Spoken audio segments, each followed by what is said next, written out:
क्या हो अगर हम स्ट्रेट ऑफ हॉर्मुज को छोड़ दें और एक नया रास्ता बना लें?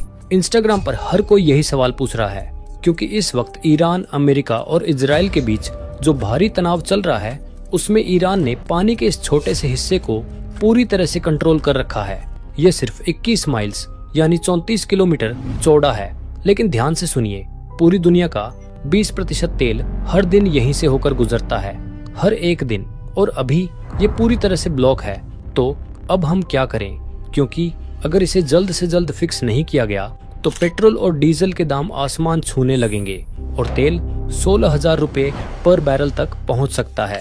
इस पूरी मुसीबत को बहुत बड़े संकट में बदलने से रोकने के लिए दुनिया के कुछ महान और तेज दिमाग वालों ने 3 जबरदस्त आइडिया दिए। तो चलिए एक एक करके देखते हैं कि इनमें से कोई सच में काम कर सकता है या नहीं। आइडिया नंबर 1, जमीन के नीचे बहुत बड़ी पाइपलाइन क्यों न बिछा दी जाए। ये सिर्फ हवा में उछाला गया आइडिया नहीं है, कुछ देश अभी ऐसा कर भी रहे हैं। सऊदी अरब ने इस परेशानी को पहले ही भांप लिया था, इसलिए उसने अपने देश के आर पार एक बड़ी पाइपलाइन बना दी ताकि इस खतरनाक इलाके को पूरी तरह टाला जा सके। यूएई ने भी ऐसा ही किया, उसने भी अपनी पाइपलाइन बनाकर तेल को इस फंसने वाले रास्ते से बाहर एक सुरक्षित जगह तक पहुंचाने का बंदोबस्त किया। दिखने में यह बहुत समझदारी वाला कदम है। इससे तेल, ड्रोन और मिसाइल जैसे खतरों से कुछ हद तक बच सकता है। लेकिन दिक्कत क्या है? इन पाइपलाइनों की पावर बहुत कम है।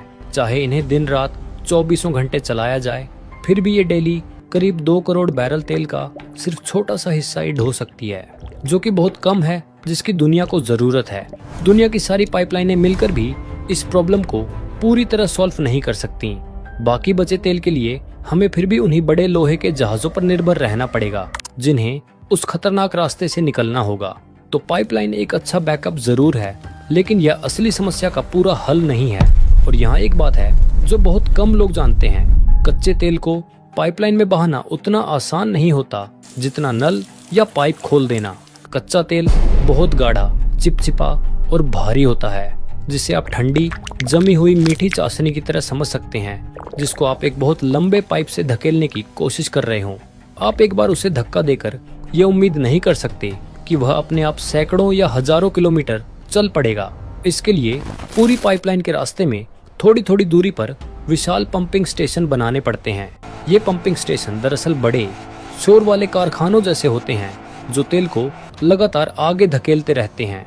और अब असली खतरा सुनिए, अगर आप पूरी तरह पाइपलाइन पर निर्भर हो जाएं, तो किसी भी दुश्मन को सिर्फ एक सस्ता ड्रोन और थोड़ा सा ब्लास्ट चाहिए होगा।